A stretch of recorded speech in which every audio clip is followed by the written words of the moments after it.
కొన్ని ప్రశ్నలు అడిగి నేను ప్రసంగంలోకి వెళ్తాను. ఎంతమంది ఈ కొత్త సంవత్సరంలో రోజు ఉదయమే ప్రార్థించుకుంటున్నారో చేయొద్దండి.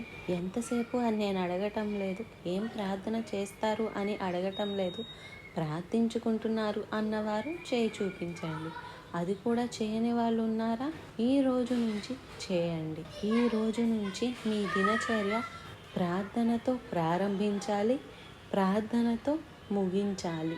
ప్రతి క్రైస్తవుడు కూడా లేచిన వెంటనే తలుపులు తెరవాలి దేవుని మాటను వినటానికి. ప్రార్థనతో రోజు ప్రారంభించాలి. పూజతో ప్రారంభించే వాళ్ళు ఎందరో ఉన్నారు. ప్రభువుని ఎరిగిన తరువాత కూడా కొందరు పూజ చేసిన వాళ్ళు కూడా ప్రార్థన చేయడం మానేస్తున్నారు.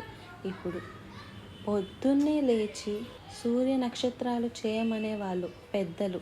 ఎందుకంటే పొద్దున్నే లేవరని ఒక తప్పు, బయటకు వెళ్ళి ఎండలో నిలబడరని ఇంకో తప్పు.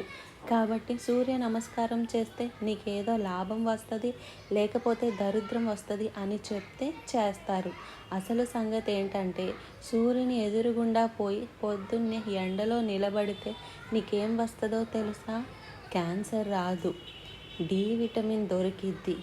ఏం తిన్నా రాదది, సూర్యరశ్మిలోనే వస్తుంది.